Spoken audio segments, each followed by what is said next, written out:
email. Great. And we are going to record this session for our members that couldn't be here this evening, and we'll get started right at 6:30 this evening. So in about another minute, okay? Sounds good. Thank you. Thanks. We appreciate your time tonight. Thank you.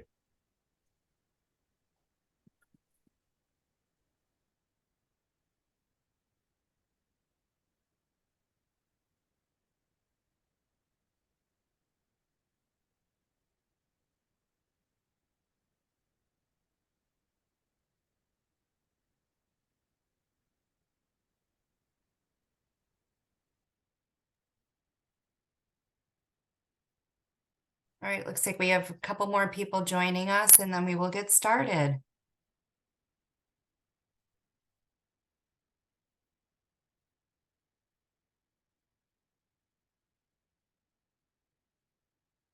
All right. Is everybody able to hear me well this evening? Wonderful, wonderful. I am Melissa Burke. I am a member of your Connected Martin's Executive Education Committee, and we would like to welcome Representative Toby Overdorf to our monthly meeting. He is a Florida representative covering Stewart, Jensen Beach, Port St. Lucie, and I believe that's like the general area, Palm City, a little out west. Yes. Does that sound about right? Yep. All right. Well, welcome this evening. We'll tell you a little bit about Connected Martin. We appreciate your time this evening because our goal is to continue to bring awareness and education to our members regarding issues that affect our community, stemming from Florida state legislation. And we appreciate your time before we head into the next legislative session. So hopefully this evening you will go away with some knowledge of what some concerns and questions are, and we'll gain some knowledge in regards to what you're seeing come down the pipeline this year and that you think is important for us to know and watch out for as community members. So Representative Overdorf, we appreciate your time and your significant work in human trafficking, the environment, and the insurance legislation this past year, which is really affecting all of us. So hopefully you'll be able to tell us for a few minutes a little bit about yourself and what we're looking at this next legislative session or this past legislative session that you were involved with. Well, thank you all very much for the opportunity to be here tonight. So I live in Palm City. I've been in Martin County, for almost 30 years now. And I have a local business here that we started back in 2000. Prior to that, I worked for another company. I have a civil engineering and environmental consulting firm, and we work basically from Jacksonville to Miami. And that private job helps me to support my political habit, if you will. So at the state, we are all quote unquote part-time legislators, but as evidenced by tonight, it's kind of a full-time job as well. So I basically have two full-time jobs, and I have to say I enjoy it. I appreciate you all because you really have found an opportunity now to kind of make your voices heard. You're out there, you're working together to do this. This is something that you're obviously passionate about, and you all are part of our community. You deserve the access to all levels of government. And so I'm glad to be here as a part of that. I currently serve on the statewide human trafficking task force and was appointed by the Speaker of the House to serve on that. I serve with Attorney General Ashley Moody, as well as many other members, including Lieutenant Governor, on that task force. And we look at ways that we can hopefully bring down the levels of human trafficking that we have throughout our state. I have a lot of work in the environment that I do as well. My master's thesis was on the restoration of the Kissimmee River. And I also have a couple of kids that went through both the Martin County school system as well as through private school system.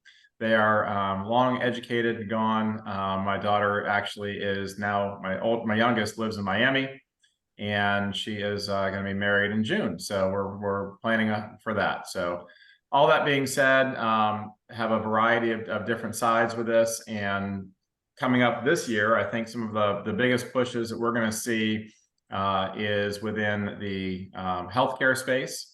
And I think now that's a priority of both the speaker as well as the Senate president. I do not see as many, shall we say, interesting bills as we had this past year.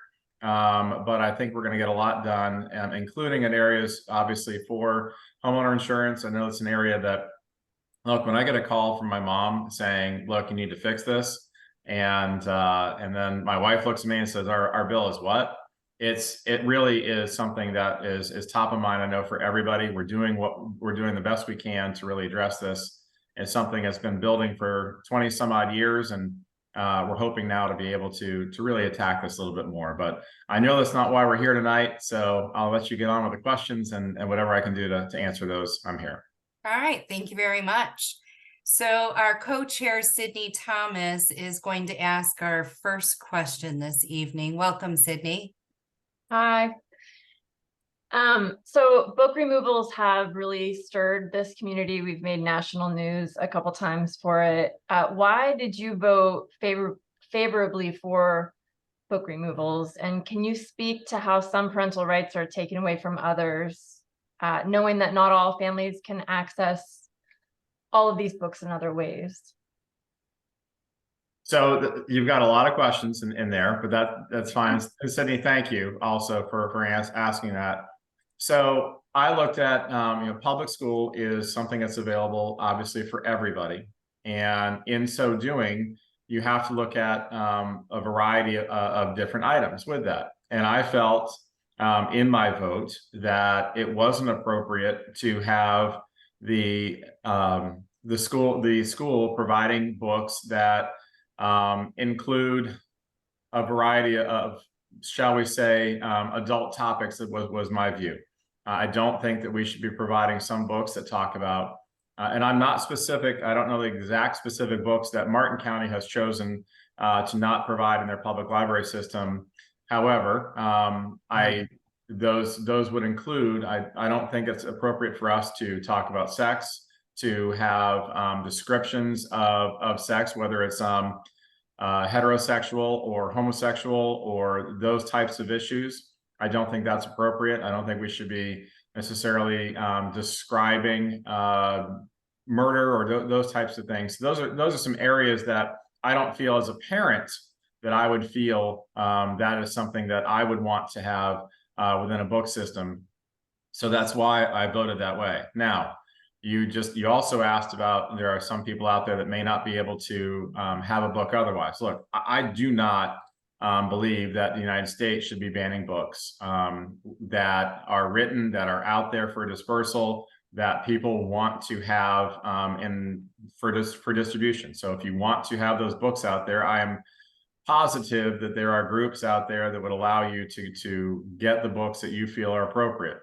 And I just, that's why I voted that way.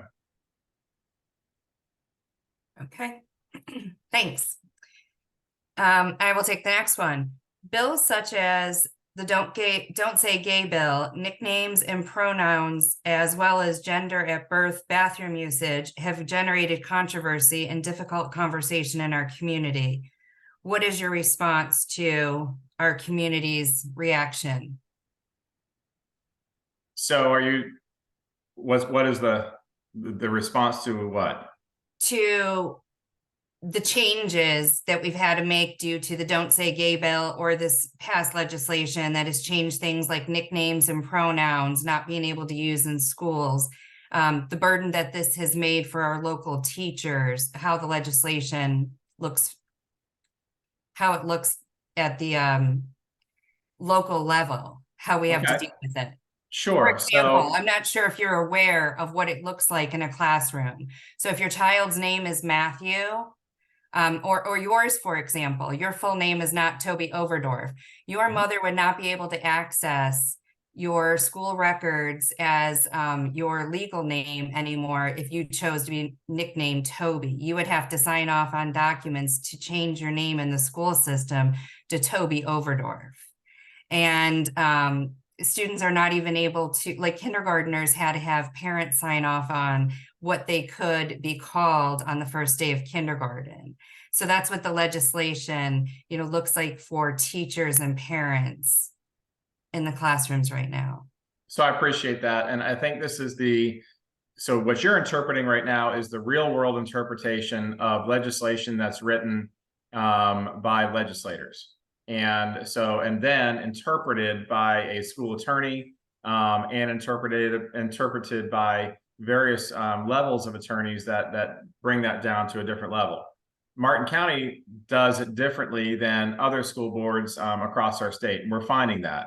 So that then the letter of the law, as you're stating here, is saying, look, we want to make sure that if a child wants to be called something, that the parent knows about it. The reality is the number one, the Don't Say Gay bill never uses the word gay in the bill whatsoever. That was a moniker that was attached to it. It doesn't say the word, doesn't bring that forward. So let's just get that out of the way first. I don't believe that the teachers should be teaching in any way, shape, or form, whether it be sex education one way or another. I think that's a parent's choice to raise their child how they want to raise them. That was the purpose of that bill, is to keep sex education and to keep that choice with the family and with the parents. If the parents feel that that is an appropriate thing to educate their child about, they'll bring that forward. And that was the purpose of that bill, was really to keep it within the family rather than be exposing some minds that, as we all know, I mean, children's minds are very malleable and they have the ability to really pick up a lot of different things. So I think as a parent, I wanted to have that responsibility to be able to say, all right, if my child is going to be learning about this stuff, I'd like to be that person that's doing that. Or if I'm not capable of doing that, I will seek out that help, but leave that choice to me. We heard over and over and over again about in this particular example, we had 4 different examples of where, unfortunately, a school chose to this one gal decided that she wanted to be a boy, and they referred to this young girl as the boy, but the parent was never notified about that whatsoever. There was never a discussion of, hey, mom and dad, did you know about this whatsoever? Child was 9 years old. And as you know, it's going through a time, there's a lot of changes, especially in a young girl. So as they're going forward with that, we wanted to really make sure that at least the parents know about this stuff. There's notification, there's something happening here. But in this case, the school chose not to notify and instead continued on with that without the parent ever knowing. As a parent, that scared the heck out of me, and wanted to make sure that we had that notification going forward. So that's why I supported that legislation. Now, is there an opportunity potentially for some fixes along the line? Is there something where we have the real world application now is coming along and you've seen the pendulum go from here to here? Yeah, there may be some opportunities there that allow us to look at this. But I think that's what we're finding out now is that, again, as you see with other things, you see a pendulum go so far one way. There may be some opportunities now that we have that real world opportunity, then there's an opportunity possibly to go ahead and to bring it back the other way and have some of these fixes while still keeping the principle of the bill, which is parental control and allowing the parents to have that future. Okay. Sydney, I think we have another question. You voted favorably for the voucher expansion bill. In 2023, policymakers took a giant leap, granting universal ESA access to all K-12 students. They converted the Family Empowerment Scholarship voucher to an ESA, or the Education Savings Account, with broadly flexible use for parents. What benefits do you see to our Educational Savings Account voucher program, and what obstacles do you see? So again, this is something that's moving forward. As you know, with the expansion, it allows for any parent, whether you choose to stay in public school or you choose to use those the monies for, say, the expanded scholarships to go towards private school. You can use that however you want to do it. You can use it for tutoring. You can use it for computer supplies. There have been some scandals associated with it because the language, frankly, was so broad. they were using it for a variety of different things. So it's not just to go to a private school and use that voucher. It was really designed, again, to give the parents the choice of how they want to use those empowerment dollars. And if they want to use that to buy the books that you had talked about earlier, they can use that. If they want to use it to expand an area that they feel is appropriate, then they can use that. That's part of it that this provides for that. It didn't feel right in that you would go ahead and limit this to only a certain amount of people whatsoever. If you have kids that are going through the school system, why not make this available to all children across Florida? And that's why I voted for it and felt that this was an appropriate thing, again, giving the parents the right to utilize this in any way they wanted to use. I think the next question is also related, but just as a follow-up, it was passed without the fiscal impact being completed. I remember that very clearly. And are you familiar with Arizona when they rolled out a similar program and the financial impact that it had on their public education system, specifically for the less privileged students, lower socioeconomic? They cannot get rides, they cannot access everything that's being offered. So I'm not familiar with the Arizona system. However, I am familiar, at least for Florida, our system appears, in my opinion, to be much more advanced and financially stable than the Arizona system. Now, as far as a financial rollout and a financial analysis, I agree. And that was one of my concerns, that we did not have a full analysis associated with it. However, this is something that the House felt was incredibly important to roll out this year, and to get it moving forward. We did have what they believe to be the full amount. It was not down to the dollar, and it's not uncommon, frankly, to have some of these bills roll forward without a full financial analysis down to the penny. There was quite a good estimate that was done on this, and I think that this is something that has been received across Florida and with a lot of positivity in giving it back to the Florida residents with children in the school system. So I think it's something that we will again be reviewing. And in use, as I just brought up earlier, some of the uses are unfortunately being used in a negative way, if you will, or used in a way that is not intended for the scholarship. So I think there needs to be additional guidelines on it. But again, we wanted to make sure that the parents are using this how the parents feel appropriate for education. So as a follow-up in the next question, the practical world of how that looks for a family. I'm a typical parent living in Martin County, and I know that over 80% of Florida students attend public schools, publicly funded charter schools, but public schools, over 80% of us. And in Martin County specifically, over 50% of our families live below the poverty line. So for families in Martin County living below the poverty line, how do they benefit from these educational savings account programs when the average state allocation is $8,000, which is grossly less than any tuition of any private school in Martin County? So what benefit would it be to me? So again, I'll go back to on first of all, if any individual was given $8,000 for the education of their child on an annual basis, I think we can all agree. And if the parent had the choice of how to use that, I think that would be a positive.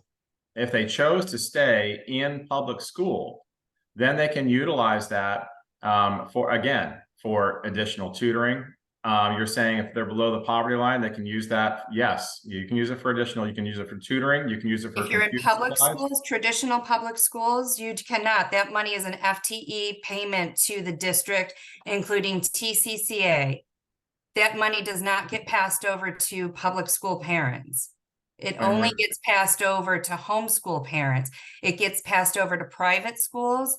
It's directly to their treasurers that collect the money, and it goes directly to the accounting payment at Martin County School District. They choose what happens with that $8,000. Not only that, but you're saying that I have the choice.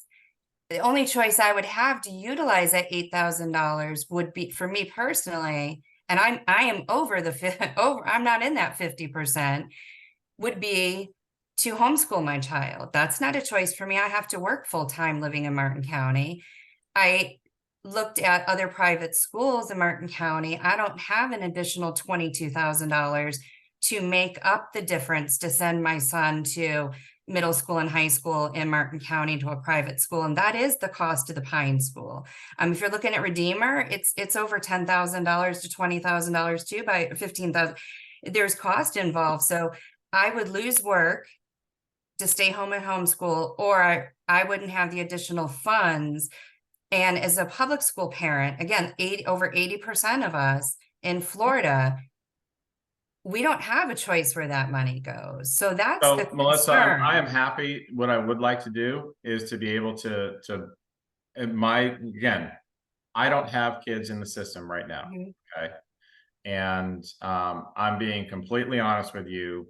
Well, the way the program was explained specifically to me is that this money would be available for parents like yourself to utilize how you want to use them. There is an application process that you have to go through in order to do that. Now, if I am mistaken, and if I am not correct on that, I will find out about that and I'll report back to you on this group.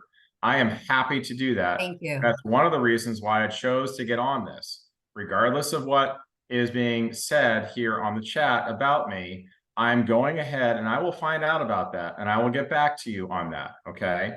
So I appreciate that. Yes. I'm happy to do so. Right. And I think you need to know, I think you appreciate hearing real stories from, Sydney and I are both parents of public school students. Absolutely. We're in it. We have young kids. So we've been paying attention for a long time, and it affects us directly.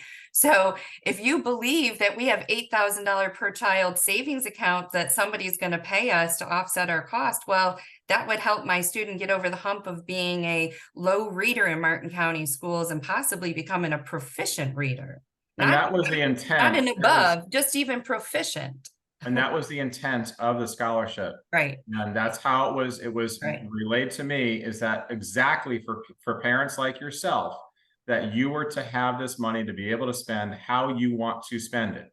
Not just for homeschool and not just for private school. Right. It actually converts to an FTE payment directly to Martin County schools. And it actually, I think, costs Martin County schools much more than that to run per student. That's just we've had some issues specifically with the Martin County school system on some financial issues basically related to teacher pay, related to teacher bonuses.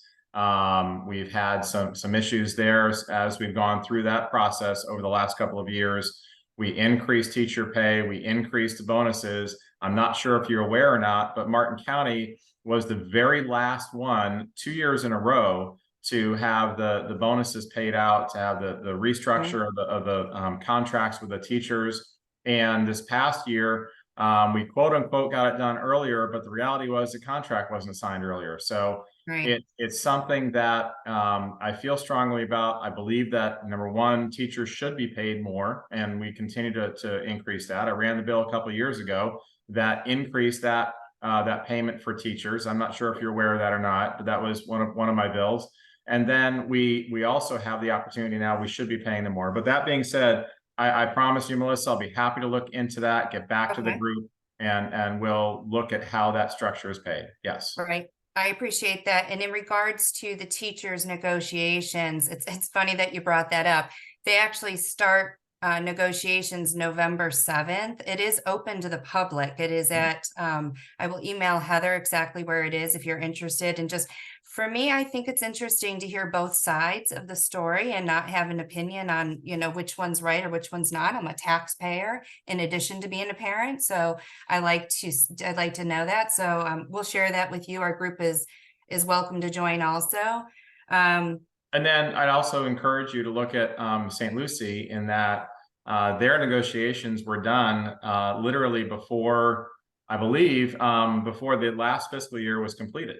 Yeah. So they were done, their negotiations were done in like 2 days, I think it was. Well, I welcome you on those few issues that you just spoke about the fiscal issues too within Martin County, to make an appointment with our superintendent and our board and ask those questions on our behalf. That's our money. Oh, we have, and we do. It's our money, so we appreciate that. In regards to the teacher pay and an increase in it and bonuses, something that's interesting to this area and specific to Martin County is the last two elections, Martin County taxpayers have voted for a millage increase. 1 year, 6 years, don't quote me on the years, I think 6 years ago, we voted to have a millage increase that would pay our teachers, our retained teachers, a bonus based on their years. And we also paid, we voted for a second tax. I can't remember what it was called, but it was to fund Palm City Elementary and Jensen Beach Elementary. It was a capital, went into capital funds to purchase or to build those two new schools. So it originally, those two votes, especially the millage, were meant to be a bridge to allow Martin County to, the taxpayers picked up the slack to give the teachers an increase in their pay, their yearly pay with those bonuses. Some of those teachers earn between $7,000 and $10,000 a year in bonuses, and they're used to getting it for the last 6 years. What I'm seeing is teachers are used to having that extra money, and everything's increased in Martin County. And I know as a taxpayer, I really can't be asked again to vote for that.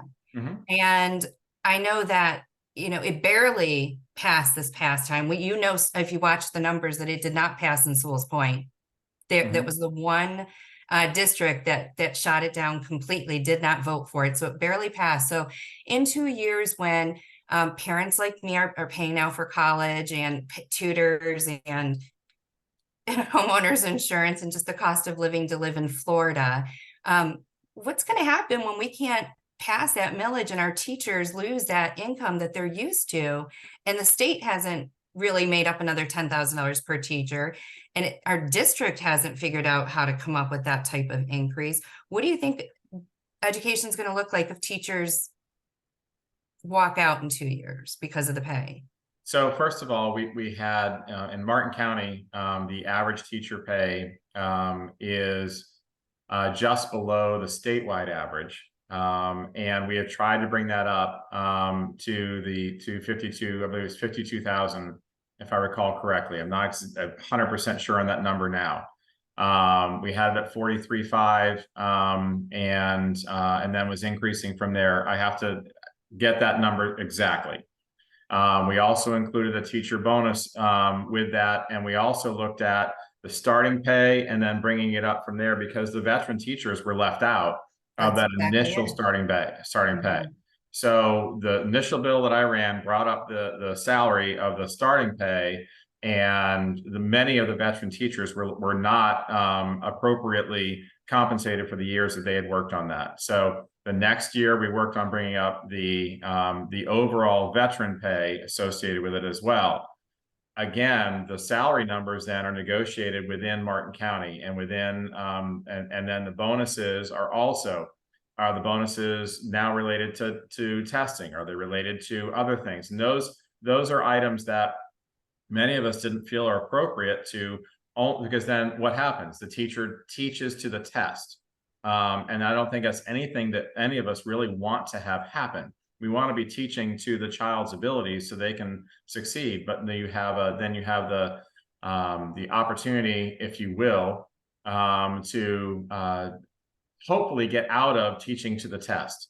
And then the bonuses themselves, this is again something that's assigned primarily to Martin County, and the overall school system looks at how those bonuses are assigned. And some teachers walked away, at least I know of one. She was bilingual, she's Spanish, English, and English for non-speaking. She also was allowed, she didn't get her bonus, and it was like 8 months after she had completed the school system. She finally said, look, I can't do this. She's now a realtor in Texas. So is that the pathway? I certainly hope not. Are we going to continue to try and increase teacher pay? We better be. And that is something I feel very strongly about, that I think we should be doing that every single year, is increasing teacher pay across the board. It's something that hadn't happened for many years from the state level. Every year since I've been in office, actually started my second term, we have increased teacher pay, and I think that we need to continue to do that across the board so that we can retain teachers. And I absolutely understand it, and I think that's something that we need to do, especially with the cost of living increasing so much across the board. I agree. All right, we have one last question, I believe, a follow-up to our first question, and Sydney has that. And thank you very much for your time.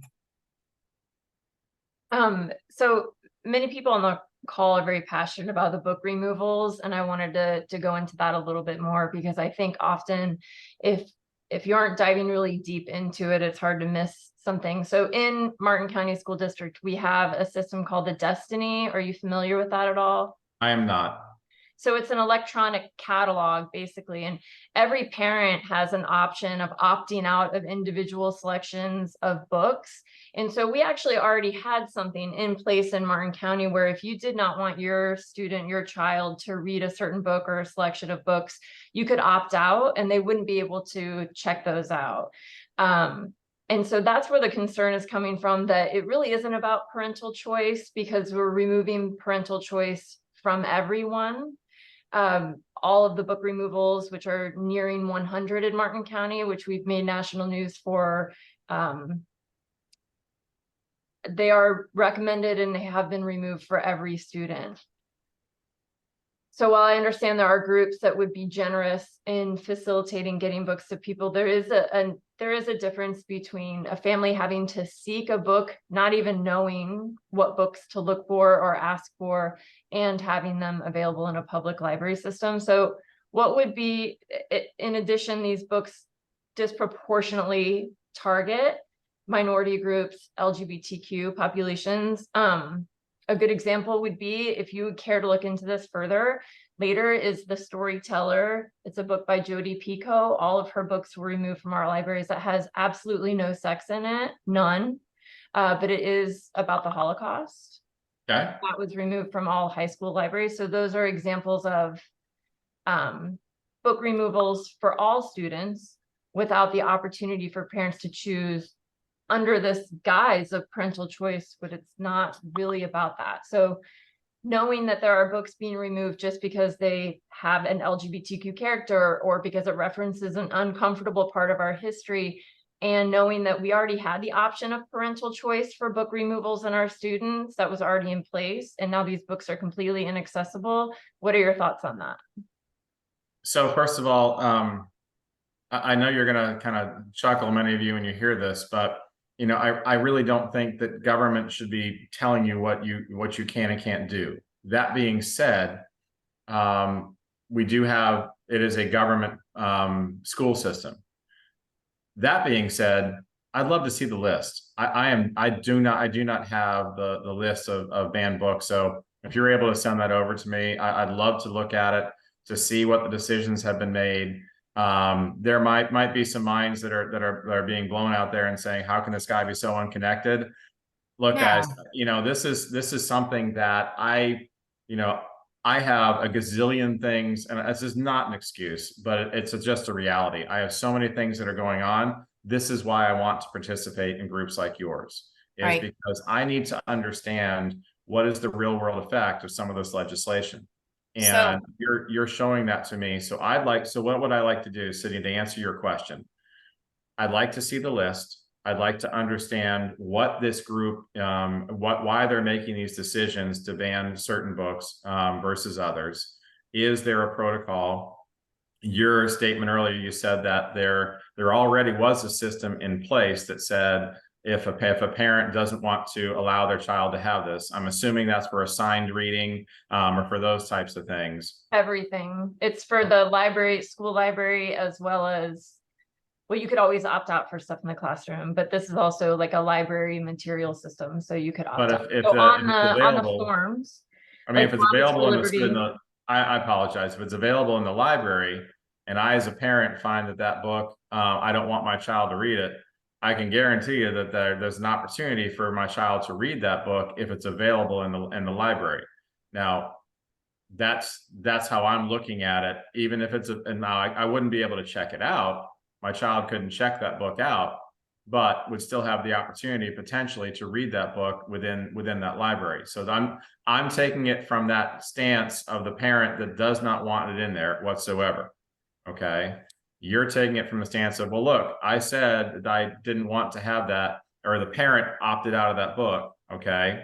It's still available in the library for the other parents there, but that's the point. It's still available in that public school library, so that I'm the parent that doesn't want to have it there, and it's still available. That, I think that's where we're having that issue. I do want to take a look at that list, because I'm not familiar with it. There are some books that we as a group have had conversations where it is a reasonable discussion to talk about, should this book be in a school? And there are like 3 books that nationally are repeated over and over and over again. You'll recognize them. This book is gay, genderqueer, Not All Boys Are Blue. I believe those are like the 3 hot ones, and they repeat the messaging on those over and over and over again. But meanwhile, there are books like And Tango Makes Three, which references 2 male penguins raising a chick. And because it insinuates that it's a homosexual couple, the book has been removed from schools, which would be part of like the chilling effect, because people are scared of it, right? So there are these books that are massive. I'd say 95% is collateral damage to what could be a reasonable discussion about books like genderqueer discussion. We may have different opinions in the result, but like, I understand why people want to talk about some of the passages in those books. So maybe that when we follow up with you outside of this meeting, we can include some examples of that. I would like that. Yes, thank you. I appreciate that. I really appreciate you being open to that, because I think we Yes. can all agree we're all so dialed into this that sometimes we take for granted thinking that everyone has all the same information available and it's part of what they're thinking about. But the messaging from some of these other extremist groups is really compelling. So I think we understand how it gets to be like this. One of them that I think you'd find pretty interesting in Martin County is the graphic novel of the Diary of Anne Frank has been removed. And it's only one parent who's removed every single book in Martin County. So if that parent didn't want the book for her child, she could very easily check a box. And when they go to the library, the media specialist knows, because it's only a few kids at a time. They don't really have like free time in the media center where they would have access to books that were not age appropriate. How the law looks as, and I do think it's a really interesting conversation, and not everybody has the right answers. But we've just been made aware that our book fairs that are coming up with Scholastic Books in the next couple of weeks, they're going to have separate areas completely now. So if your child reads at a high school level and they're in middle school, they're not even going to be able to see what books are offered. And we all know Scholastic's never brought anything to a book fair that wasn't G-rated to be able to be in there anyway. Right. So it's just, it's a lot of fear. And I do wonder if our particular school board's taken it a little too far with the legislation. And when you said that there's room to look at some of the other bills, possibly there's room to look at some of that this bill and how it looks practically right here in our district. I look forward to reviewing the list, and I thank you for asking me to be here tonight. I don't know if there's any other legislator that would do this from my party. I'm happy to, again, have conversations, be open with that as much as I can, to let you know how I voted, what I did, how I did it. And of course I can become much better educated in areas that you're passionate about, and I'm happy to do so. So I know my homework is to look up, to get a better understanding of the scholarship for you, and to see why you are not getting those, to understand the book reading list a little bit more. And again, I'm happy to be open to communication. And if your members have some other questions, I know you said you would send those over, and we'll do our best to answer those as well. Okay. We will do that. Yep. We thank you for coming to speak with us tonight. And I do believe that we have some solutions to the issues we've discussed tonight to protect all parents' rights. And we'd like to continue our conversations with you by scheduling a more in-depth roundtable event to discuss these issues and solutions, possibly after or your legislative session this year. So we start in January this year, and in election years, they changed it constitutionally. So we start in January for session.